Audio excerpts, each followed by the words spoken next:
sampai kepada baginda Rasulullah Sallallahu Alaihi Wasallam. Seperti mana kata Rasulullah tadi, laulal isnadu ma syaa man syaa. Kalau ada orang belajar tak ada sanad, maka sungguh ilmunya itu terputus. Maka alhamdulillah hamba al-faqir telah menjalankan sunnah baginda Rasulullah sebelum kita melanjutkan untuk belajar ilmu pengetahuan agama. Jamaah dirahmati Allah, sebagaimana yang telah dibahas oleh beberapa BKM masjid ini, ketika saya bertanya kitab apakah yang cocok untuk kita belajar, maka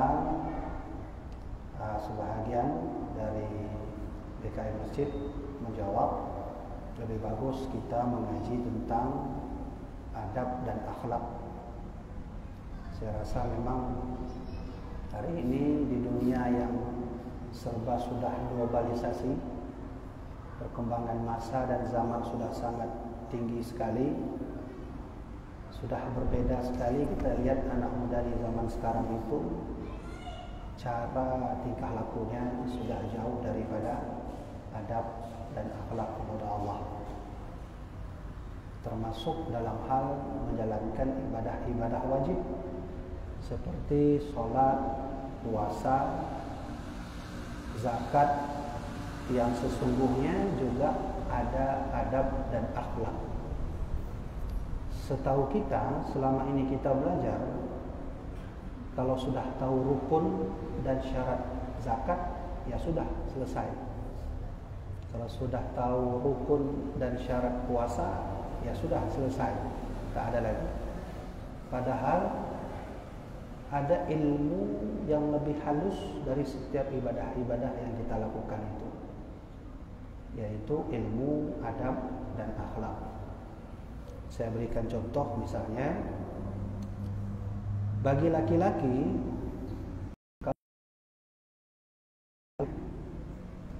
tapi berkenaan tentang adab akhlak itu tidak ada. Dalam adab dan akhlak kita disuruh oleh Rasulullah untuk berhias diri ketika melaksanakan ibadah sholat di depan Allah. Bahkan ada beberapa sunnah yang dianjurkan seperti memakai surban, memakai baju yang baik, dan ada juga terkadang kita melihat orang memakai baju dengan gambar-gambar, tulisan-tulisan yang ada di bajunya. Dalam fikih itu hukumnya makruh. Kalau ada orang berpakaian ada tulisan garis-garis, gambar-gambar pada bajunya, itu sholat hukumnya makruh. Kaum muslimin, tidak ada ilmu yang lebih tinggi di dunia ini kecuali ilmu adab dan akhlak. Rasulullah bersabda, "Innama bu'ithtu liutammima makarimal akhlak." Aku diutus ke muka bumi ini adalah untuk menyempurnakan akhlak. Kadang orang bertanya, apa kurang pintar orang-orang di Makkah dulu? Saya rasa orang-orang di Makkah dulu itu lebih pintar daripada orang-orang yang ada di Persia. Orang Makkah itu dulu ahli syair. Bahkan dalam sejarah, saudara Nabi bernama Hindun, itu otak yang membuat ide membunuh Hamzah bin Abdul Muttalib. Ternyata Hindun sudah membuat kerjasama ekonomi dengan Cina. Maka oleh karena itu di sini kita bisa ambil satu hal yang penting, bahwa orang-orang dulu di Makkah itu sudah pintar-pintar. Tak perlu diadu lagi syairnya, tak perlu diadu lagi ilmu pengetahuannya, mereka sudah sangat pintar. Tapi kepintaran mereka itu tidak diisi dengan adab dan akhlakul karimah. Maka disinilah Rasulullah hidup bersama orang Makkah setelah menjadi Rasul. 13 tahun Nabi mendidik mereka dalam hal tauhid dan dalam hal adab dan akhlak. Oleh karena itu saya sangat menyetujui hasil keputusan dari BKM Masjid ini. Kalau bisa kita mengaji adab dan akhlak. Nah, nanti dalam kitab Sir Salikin ini kita akan belajar lebih dalam bagaimana cara sholat. Saat kita melakukan sholat itu terdapat ilmu adab dan akhlak. Bagaimana cara puasa juga ada ilmu adab dan akhlak. Cara makan, cara minum, cara duduk, bahkan menguap. Menguap itu juga ada adab dan akhlaknya. Maka para alim ulama berkata, al-adabu fawqal ilmi, adab itu di atas ilmu. Kaum muslimin, mari kita simak sedikit fenomena yang faktanya memang begitu terjadi. Kita tentunya semua sudah tahu di sini ada makhluk Allah bernama iblis. Ya kan? Saya rasa jamaah yang ada di sini tidak tahu, pasti tahu yang namanya iblis laknatullah. Saya mau bertanya, apa yang tidak ada, ilmu apa yang tidak ada pada iblis? Saya rasa iblis punya semua. Iblis sangat tahu kapan turunnya Al-Quran, di mana posisinya Nabi, dan Nabi sedang dalam keadaan apa. Kalau begitu, iblis sangat ahli dalam bidang tafsir Quran, asbabun nuzul, asbabul wurud, sebab-sebab turun hadis. Andai iblis ada di masjid ini, kita bertanya kepadanya, wahai iblis, kepada Tuhan siapakah yang paling kau takuti? Maka iblis menjawab dalam Al-Quran, inni bari'un minka wa akhafu billah wa akhafu bi rabbil alamin. Aku sangat takut dengan Tuhan semesta alam, yaitu Allah. Kalau begitu kaum muslimin, iblis punya ilmu tauhid yang sangat kuat. Apa yang perlu kita adu dengan iblis? Dalam hal ilmu biologi dia ada, fisika dia ahli, ilmu logika dia lebih ahli beribu-ribu kali lipat dari kita. Kenapa? Karena iblis tidak dikatakan iblis kalau dia tidak bisa memasukkan Syekh Basisa dalam neraka. Ada seorang guru besar namanya Syekh Basisa. Dia itu akhir hayatnya dilaknat oleh Allah karena perbuatan iblis. Maka tak perlu kita tandingi iblis dalam hal ilmu tauhid, karena dia sangat percaya kepada Allah. Walau iblis membuat Tuhan baru seperti Yesus, Tuhan Buddha, Tuhan Hindu, tapi lihatlah dalam lafaz Al-Quran, iblis sendiri yang berucap, inni bari'um minka wa akhafu billah. Aku ketika menggoda kalian, ketika kalian masuk neraka, aku melepas diri dan aku sangat takut kepada Allah Subhanahu wa taala. Nah, kaum muslimin, kalau ingin menyombongkan diri dengan ilmu yang kita punya, apapun itu, maka ingatlah ada makhluk Allah yang lebih daripada itu, namanya iblis laknatullah. Bayangkan kaum muslimin, iblis adalah salah satu makhluk yang pernah melihat Allah. Maka jangan pernah menganggap diri ahli tauhid karena ada dia yang ahli tauhid. Saya ingin bercerita dan ingin menyimpulkan cerita ini. Ada satu ilmu yang tak ada pada iblis. Ada satu ilmu yang tidak ada pada iblis. Apa itu? Ilmu tasawuf, ilmu akhlak, ilmu adab.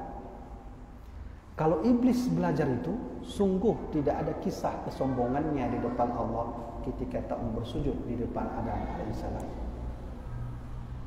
Maka kaum muslimin, ternyata ada ilmu yang derajatnya lebih tinggi daripada ilmu yang lain, yang tidak mau dipelajari oleh makhluk Allah bernama iblis, adalah ilmu adab dan akhlak. Nah, nanti kita akan belajar akhlak dan adab ini lebih panjang, lebih terperinci yang telah dijelaskan oleh Syekh Muhammad Arsyad Al-Banjari. Kaum muslimin rahimakumullah, yang kedua sebelum kita nanti akan membuka kajian malam ini, mungkin lebih kepada mukaddimah dulu. Yang kedua, karena Sirus Salikin ini ada 2 kitab, dia 4 jilid. Ini satu kitab ini ada 2 jilid, dan kitab yang kedua ada 2 jilid, maka 4 jilid.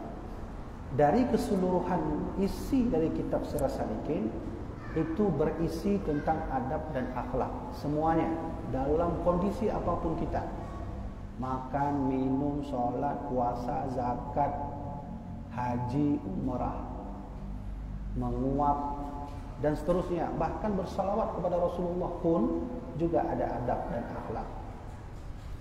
Nah, lalu bagaimana dan apa yang harus kita pelajari Tengku di kitab apa terlebih dahulu? Saya rasa mungkin kita akan mengaji kitab Sirus Salikin pada jilid 1 dan 2. Jadi siapa yang bawa, nanti ada yang bawa kitab, kita akan mengaji Sirus Salikin jilid 1 dan 2. Dan akan kita langsung masuk ke bab halaman ke-35. Bab 35, halaman 35, yaitu pada menyatakan rahasia toharah, yaitu rahasia bersuci. Nanti dari situ kita mulai sampai seterusnya. Yang ketiga, mungkin sebagai muqaddimah, kaum muslimin rahimakumullah, hari ini kita lihat banyak sekali jamaah yang mengaji, tapi hanya untuk konsumsi pribadi. Saya rasa untuk kali ini dan seterusnya, termasuk saya sendiri, hamba al-fakir, kalau bisa mari nanti kita meresapi ilmu ini secara bersama-sama. Kita dengarkan lantunan-lantunan hadis baginda Rasulullah, pesan beliau, lalu kita praktekkan pada diri kita dan untuk keluarga kita semua. Karena sama saja kalau kita mengamalkan pribadi diri sendiri tanpa kita mengajarkan pada orang lain, itu juga tidak ada manfaatnya. Apalagi kita yang sudah ada istri, anak, itu perintah dari Allah, qu anfusakum wa ahlikum nara. Jagalah dirimu dan keluargamu dari api neraka. Baik ya, mungkin sekedar ini saja mukaddimahnya. Sekarang tak perlu kita membuang banyak waktu. Mungkin yang ada kitab boleh buka halaman ke-35 jilid 1. 35 jilid 1. Bismillahirrahmanirrahim. Qala al-muallif wal musannif rahimahullahu ta'ala. Telah berkata pengarang kitab rahimahullahu ta'ala, al-bab ats-tsaniyu fi asrar at-tahar.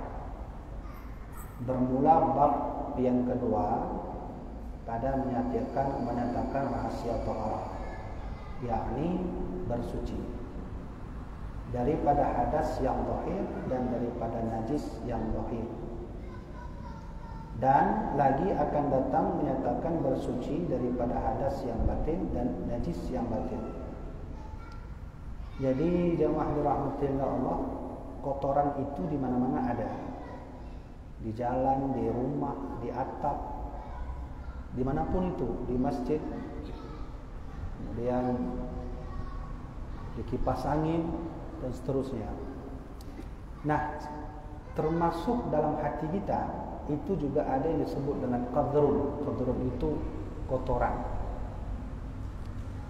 Kita lihat hari ini fenomena yang terjadi di sekitaran kita. Mungkin kita bisa buka di media-media. Ada beberapa peristiwa yang terjadi.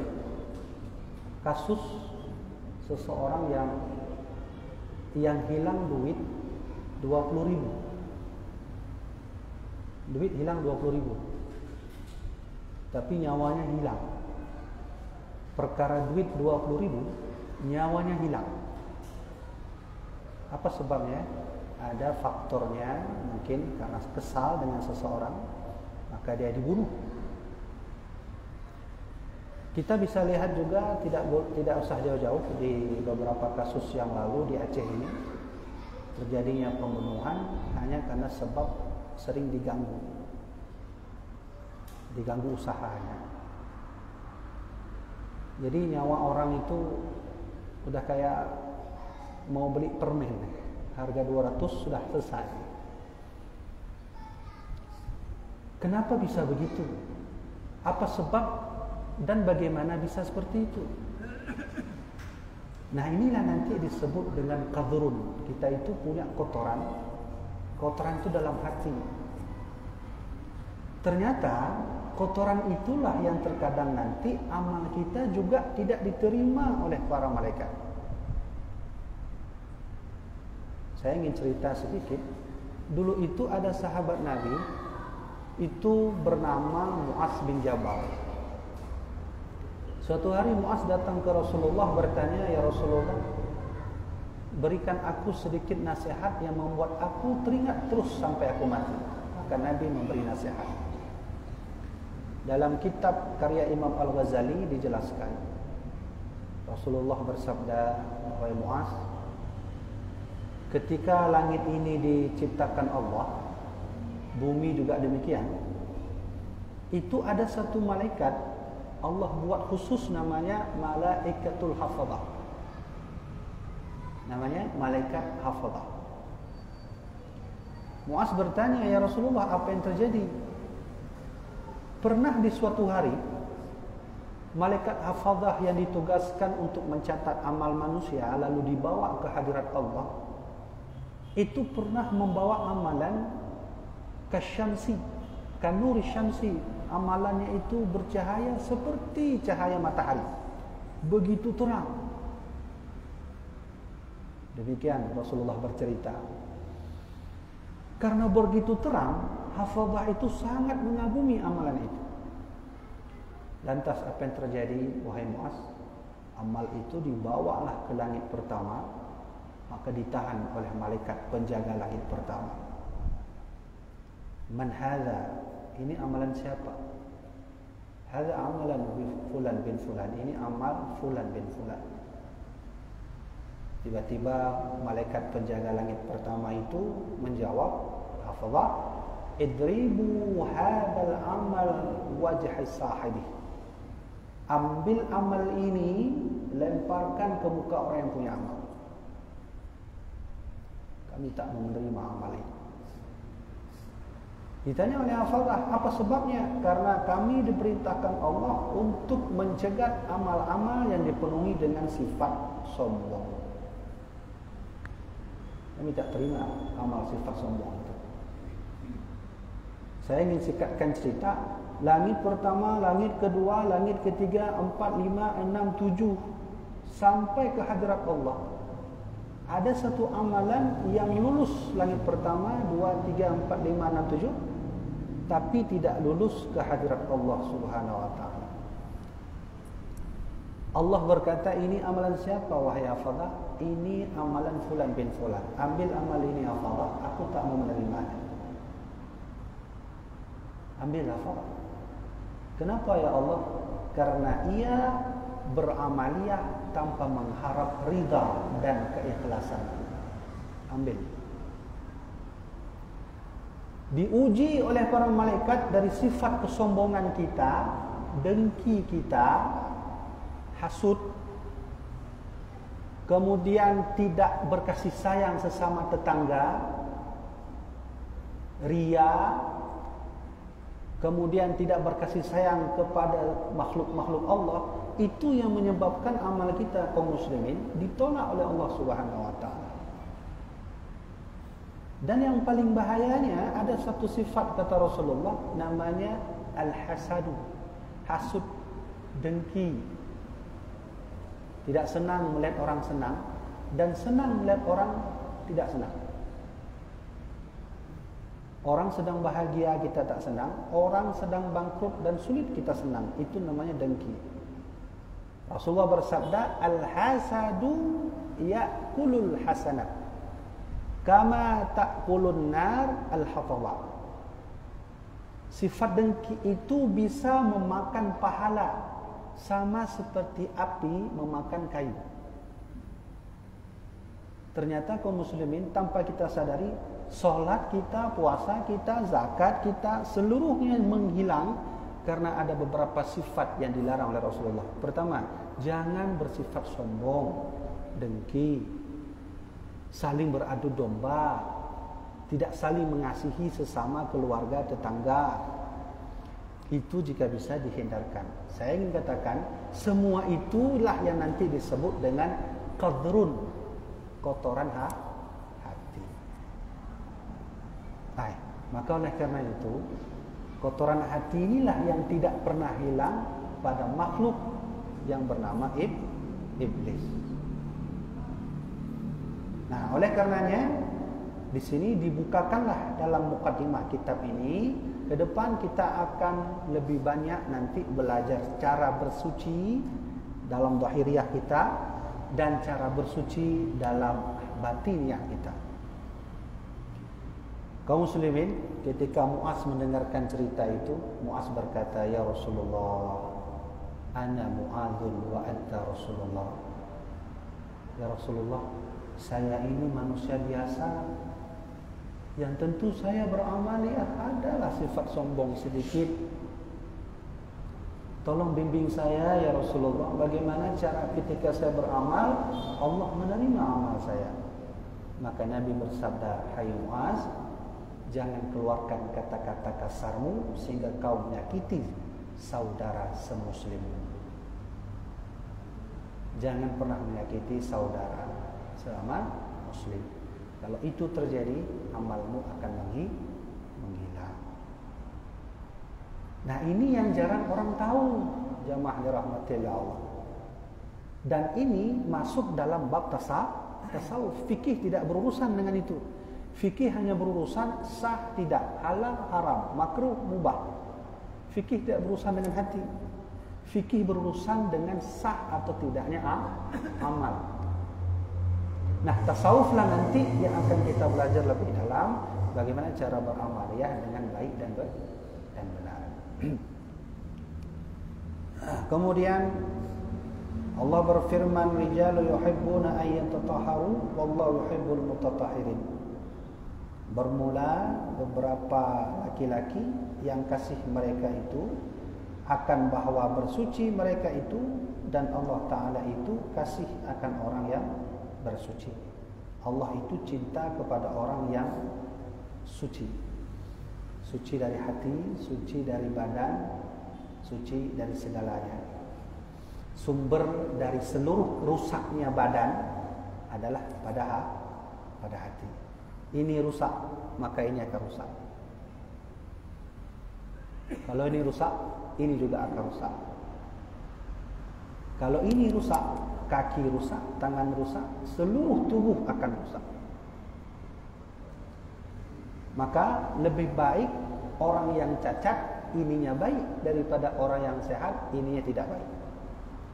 Kaum muslimin di negeri kita yang tercinta ini, di Indonesia sendiri, kasus pembunuhan, kasus pelecehan seksual, kasus homo, kasus-kasus yang sering terjadi tak pernah berhenti tersiarkan oleh berita-berita dan media-media. Tidak ada dalam sejarah Indonesia seluruh berita media berhenti memberikan berita tentang kriminal. Tak ada. Terus berlanjut.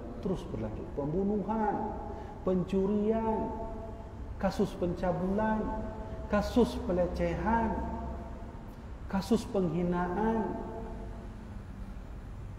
Tidak ada dalam sejarah Indonesia seluruh media berhenti memberitakan tentang kasus kriminal. Tak ada. Berlanjut. Apa yang menyebabkan itu semua? Tetap kembali ke sini. Hati. Maka Allah suka orang yang suci. Bukan suci dari sekedar beruduk selesai. Tidak. Suci pada hati. Mungkin teori ini sering kita dengar, tapi jarang sekali orang amalkan. Karena pusat kesuksesan dalam segala hal itu bersumber pada hati. Ya. Coba ada nggak berita yang berhenti, pembawa berita bilang Hari ini kita berhenti memberi informasi tentang kasus kriminal. Itu akan terus ada. Mari kita belajar dari negara tetangga kita bernama Brunei Darussalam. Ya, kita sering dengar Brunei Darussalam. Ternyata ayah-ayah, ibu-ibu, Brunei Darussalam itu aturan negaranya itu bersumber dari aturan Kerajaan Aceh Darussalam. Namanya adalah Qonun Mukuta Alam. Saya teringat waktu saya sekolah dulu di Jawa, ada satu berita yang dikeluarkan oleh Raja Brunei. Siapapun yang melancong ke negeri saya, coba cari orang miskin. Kalau dapat, saya kasih uang. Coba cari orang miskin. Kalau ada orang miskin di Brunei, dikasih duit sama Raja Brunei. Miau dia nyawa ya. 2 meter kalau lumpur 2 ro. 2 meter itu kana 2 ro lah. 2 meter itu kana apa ro. Lirah. Apa yang menyebabkan mereka maju, sukses? Bahkan Brunei hanya punya hasil bumi satu saja, yaitu minyak bumi. Indonesia nikel, emas, perak, gas, minyak bumi dan berbagai macam buah-buahan. Di Brunei itu tak ada buah durian. Durian dijual di Brunei 500.000 satu. Kayalah orang Aceh kalau mau pergi bawa durian di sana 500.000 satu. Ternyata sumbernya, asal masalahnya juga ke sini. Kalau ini tidak ada hablum minallah, maka hablum minannas rusak. Maka disinilah turun Imam Al-Ghazali untuk mengajarkan murid-muridnya tentang tasawuf, akhlak dan adab. Tujuannya adalah mencapai kesuksesan hidup, kesuksesan keluarga, bernegara, berbangsa, dan seterusnya.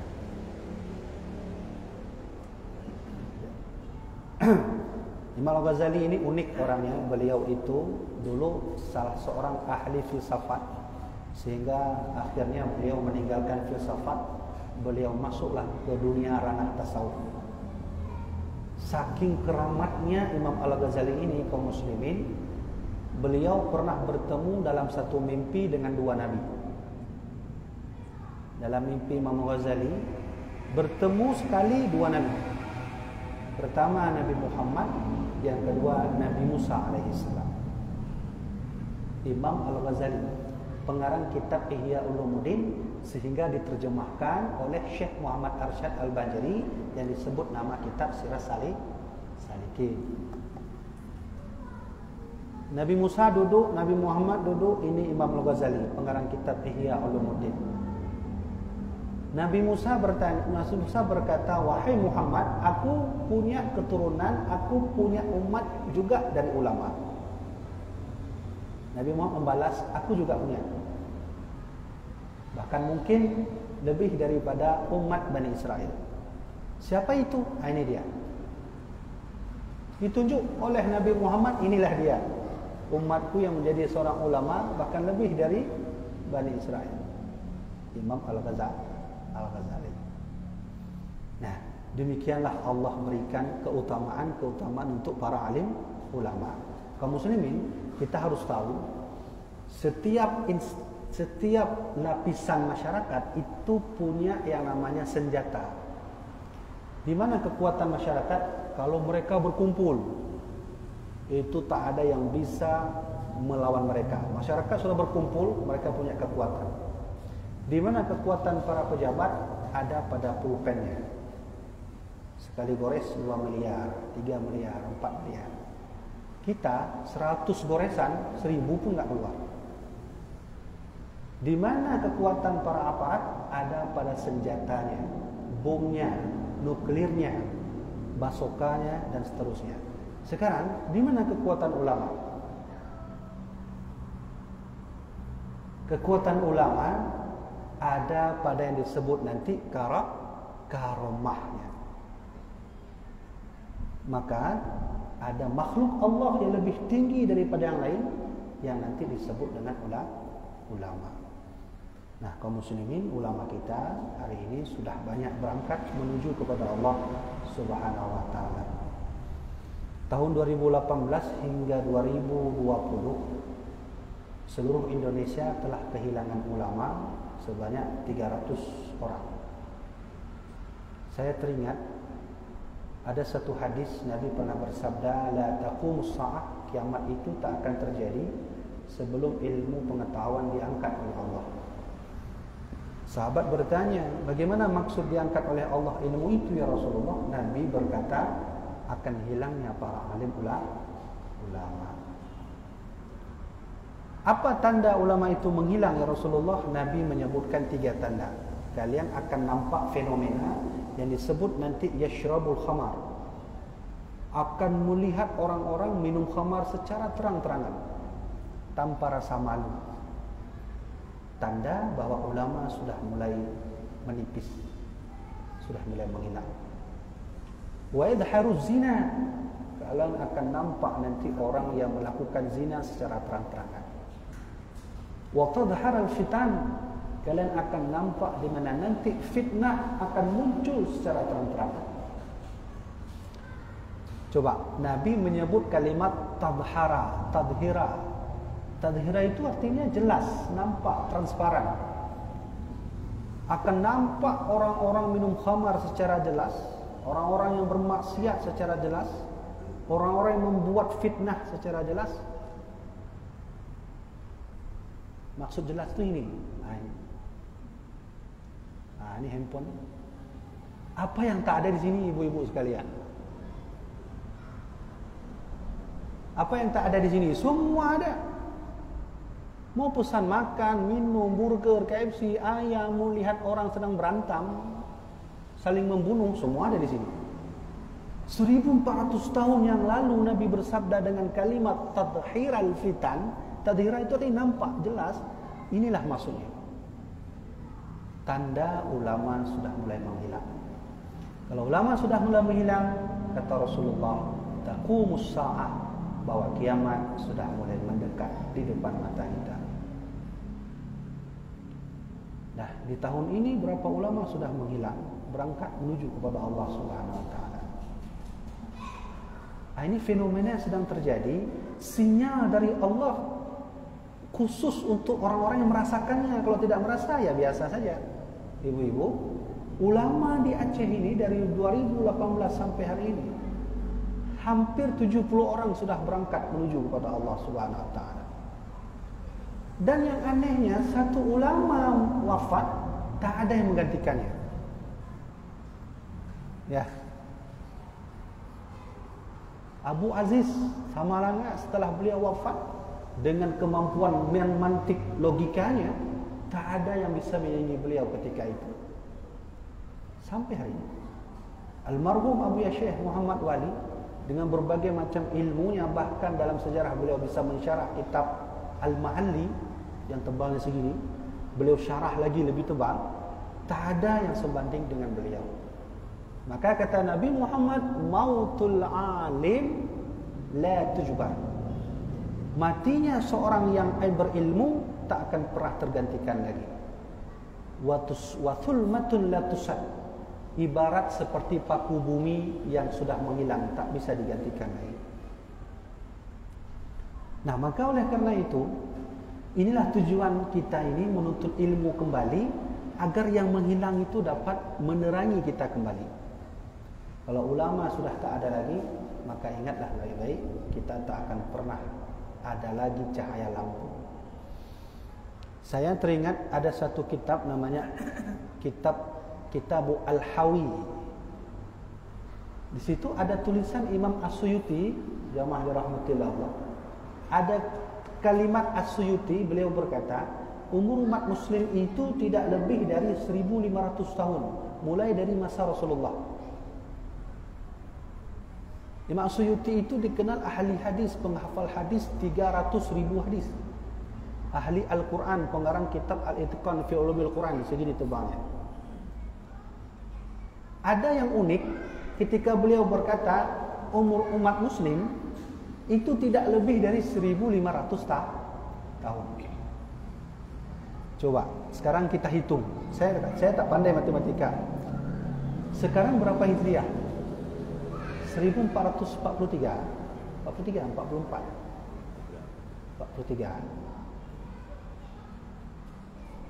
1443 jarak kita dengan Rasulullah. Dikurangi 1.500. Berapa tahun itu? Berapa tahun lagi? 30 lah kita bilang ya. Ibu-ibu, anggap saja 30 tahun lagi, ini wallahu alam ya, kita ini tidak wajib mengimani tanda ini. Yang wajib kita imani kiamat pasti terjadi. Ya. 1443 kurang 1.500, anggaplah 30 tahun lagi. 30 tahun ini apa Ibu? Bisa jadi umat muslim akan habis secara drastis.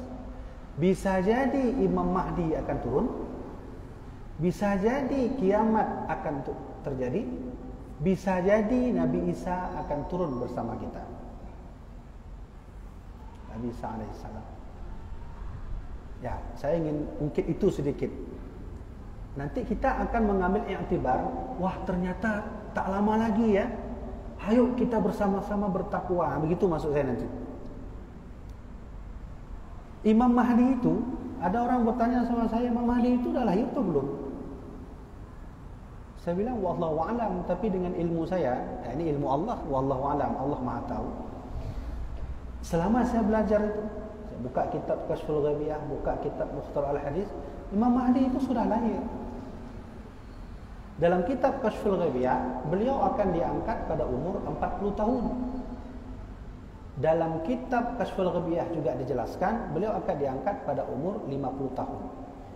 Ketika kita membuka kitab karya Syekh Imam Ibnu Hajar Al-Haytami, nama kitabnya Qaul Mukhtasar fi Imam al-Mahdi al-Muntadhar, nampak ada hadis Rasulullah, tidak lahirlah Imam Mahdi sebelum terjadinya gerhana berturut-turut.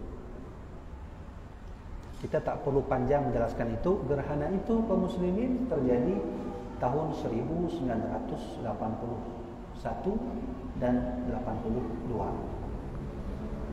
Sekarang 2022. 2022 kurang 1982 berapa itu? Imam Mahdi sudah berumur 30 sekian tahun. Dalam pendapat kitab Kashful Ghaibiyah, beliau diangkat umur 40 atau 50. Apa tanda kemunculannya akan mendekati dengan kita? Akan terjadi kemarau berkepanjangan sebelum beliau turun. Dan yang lebih terkejutnya kaum muslimin, Badan Astronomi Amerika Serikat memberi jawaban panas akan terjadi berkepanjangan itu tahun 2024 dan tahun 2025. Wallahu alam, itu hanya hitungan kita. Kita tak wajib imani tentang itu. Yang wajib imani, beliau pasti akan turun. Nah, kaum muslimin, kalau sudah begitu kondisi zaman, hujan yang turun bukan di waktu hujan, panas yang berkembang bukan di waktu panas, hutan terbakar begitu saja, laut yang dibom mencari ikan tanpa berfikir bagaimana batu karang dan keasliannya, semua bercampur baur. Cuaca yang kita rasakan ini sangat berbeda dengan cuaca yang lain, cuaca yang sebelumnya. Dan lebih anehnya, ada satu perisai bumi itu menghilang. Maka kata Rasulullah, la taqumu sa'ah, kiamat tak akan terjadi sebelum kalian akan merasakan yataqarrabuz zaman ini semakin singkat. Ni hari Jumaat, waktu dah kalau umar ke Jumaat lam tengok bagas nak kau itu tanda kiamat. Ya, kaum muslimin, waktu sudah Isya, saya ingin katakan bahwa ini adalah radiator iman kita. Sengaja saya cerita ini agar kita semangat mau belajar lagi. Mau kita kembali kepada Allah lagi, mau kita saling menghormati lagi, mau kita saling bersatu lagi, mau sama-sama kita saling maju ke depan membela agama Allah Subhanahu wa taala. Itu yang saya ingin maksudkan. Nah, cara untuk membela agama Allah tak lain tak bukan, mari sama-sama kita mengaji kembali. Nah, maka jamaah dirahmati Allah Subhanahu wa taala. Nah, inilah sampai di sini saja karena waktu sudah Isya. Kembali kepada apa yang saya baca tadi, kesimpulannya yang pertama, ilmu malam ini yang kita dapat adalah ayo kita saling membersihkan hati. Selain badan, jasmani kita, mari kita bersihkan hati dari sifat-sifat yang dapat mengotori hati kita. Kaum muslimin rahimakumullah. Hanya kalau Taisha kan? Kiban nak pertanyaan Hana, nak buka pertanyaan Hana. Punya Hana kaji. Hana, coba. Ya. Mengenai kasus maksiat yang terjadi. Ya. Secara ilmiah agama katanya perbuatan maksiat kan YouTube disebarkan. Ya.